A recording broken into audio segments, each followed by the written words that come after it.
ஓம் அபார கருணா சிந்தும் ஞானத்தம் சாந்தரூபிணம் ஸ்ரீ சந்திரசேகர குரும் பிரம்மாமிதான்மகம். பிரம்மா விஷ்ணு சிவன் மூவரும் முறையே பராசக்தியின் ரஜோகுணம் சத்துவகுணம் தமோகுணம் இவற்றில் தோன்றி படைப்பு காப்பு அழிப்பு ஆகிய முத்தொழில்களை செய்கின்றனர் என்றேன். ஜீவர்களான நமக்கும் இந்த 3 குணங்களும் இருக்கின்றன. நாமும் படைத்தல் காத்தல் அழித்தல் ஆகிய 3 தொழில்களை 3 அவஸ்தைகளில் செய்கிறோம். தூங்குகிற போது சொப்னம் உண்டாகிறதே, அப்போது நாம் சிருஷ்டி தொழிலை செய்கிறோம். கனவில் எத்தனையோ இடங்களையும் ஜனங்களையும் படைத்து விடுகிறோம். அம்பாள் அவளுடைய லீலைக்கு ஒரு பெரிய திஷ்டாந்தமாகவே சொப்னத்தை உண்டாக்கியிருக்கிறாள் என்று தோன்றுகிறது. மனிதன் வேலை செய்வதற்காக விழித்து கொண்டிருக்க வேண்டியதுதான். வேலை செய்து களைத்த போது தூங்க வேண்டியதுதான். ஆகையால் ஜாக்ரத், விழிப்பு, சுஷுப்தி, தூக்கம் என்ற இந்த 2 அவஸ்தைகள் போதாதா? சொப்னம் என்கிற 3வது அவஸ்தை எதற்காக இருக்க வேண்டும்? யோசித்து பார்த்தால் பராசக்தி பரம கருணையினாலேயே சொப்னாவஸ்தையை ஒரு பெரிய உதாரணமாக நமக்கு தந்திருக்கிறாள் என்று தெரிகிறது. லோகத்தில் வேறு வேறாக காண்கிற சமஸ்த ஜீவராசிகளும் ஒரே பராசக்தியின் கற்பனைத்தான். வாஸ்தவத்தில் அவளை தவிர வேறொன்றும் இல்லை என்று ஞானிகள் சொல்கிறார்கள். இதை எப்படி நம்புவது? இத்தனை ஜீவராசிகளும் பிரத்யட்சமாக காணப்படுகிறார்களே, காரியங்களை செய்கிறார்களே, இவர்களை எப்படி கற்பனை என்று சொல்வது என்று தோன்றுகிறது. இந்த சந்தேகத்தை போக்கவே விழிப்பு, தூக்கம் 2 மட்டும் போதாது என்று சொப்னாவஸ்தையை ஒவ்வொரு ஜீவனுக்கும் அம்பாள் தந்திருக்கிறாள். பராசக்தி ஒருத்தின் கற்பனையில் நாம் அனைவரும் உண்டானது போல் நம் ஒருத்தரின் கற்பனையிலேயே கனவில் பல ஊர்களை, ஜனங்களை, நிகழ்ச்சிகளை ஒவ்வொருவரும் உண்டாக்கி விடுகிறோம். கனவு காண்கிற போது இதெல்லாம் கற்பனை என்று தெரிகிறதோ? இல்லை, சத்தியமாகவே தோன்றுகிறது. கனவில் அழுகிறோம், சிரிக்கிறோம், என்னென்னவோ செய்கிறோம். ஆனால் ஜாக்ரத், விழிப்பு நிலைக்கு வந்தவுடன் என்னாகிறது? அத்தனை காட்சியும், ஊர்களும், ஜனங்களும், சம்பவங்களும் வெறும் கற்பிதமே என்று தெரிகிறது.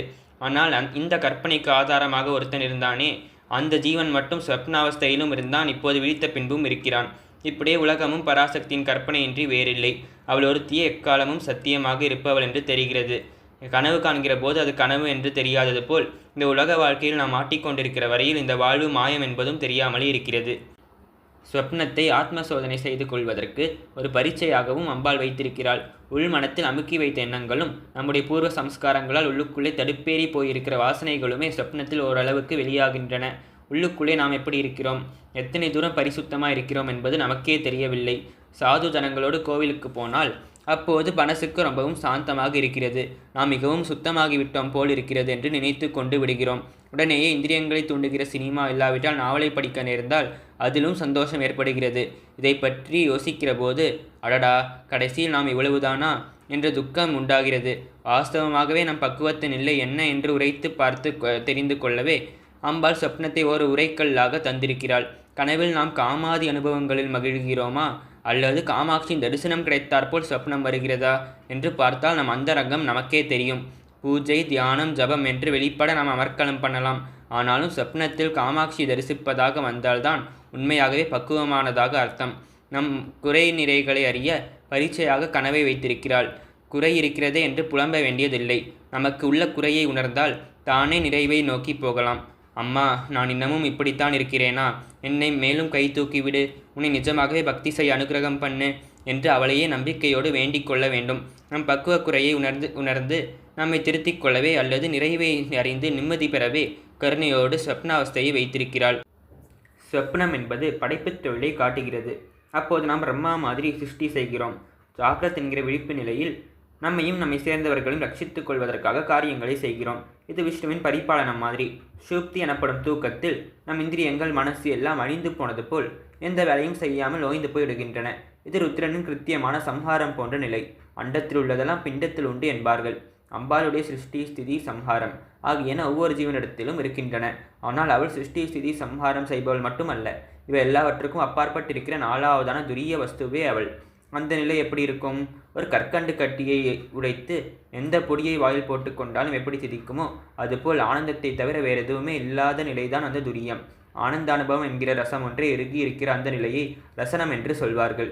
சிருஷ்டியிலும் ஸ்திதியிலும் நிறைவான நிரந்தரமான ஆனந்தம் இல்லை.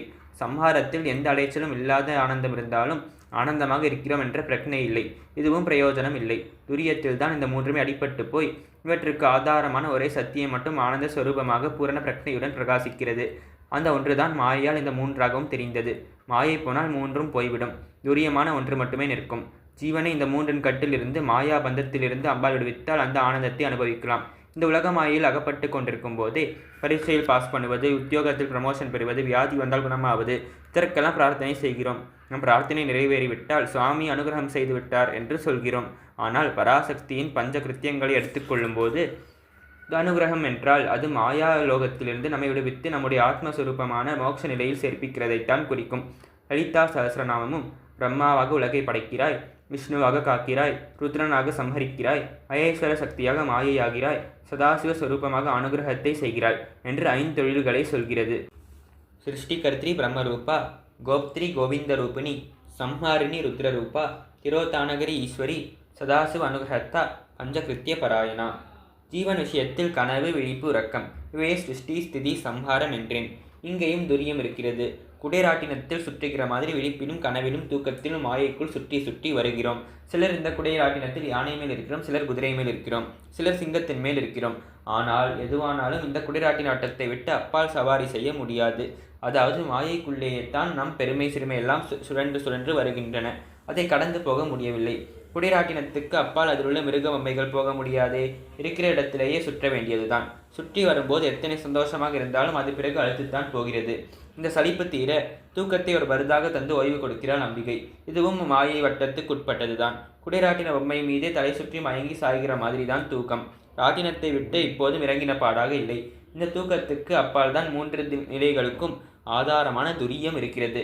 நாம் தூங்குகிற போதும் எதுவோ ஒன்று நமக்குள் தூங்காமல் இழித்து கொண்டு உயிரை இயக்குவிக்கிறது அல்லவா? அதுதான் துரியம். குடைராட்டி நட்டத்துக்கு அப்பாற்பட்ட சத்தியம் அதுவே. அதுவே அம்பாள்.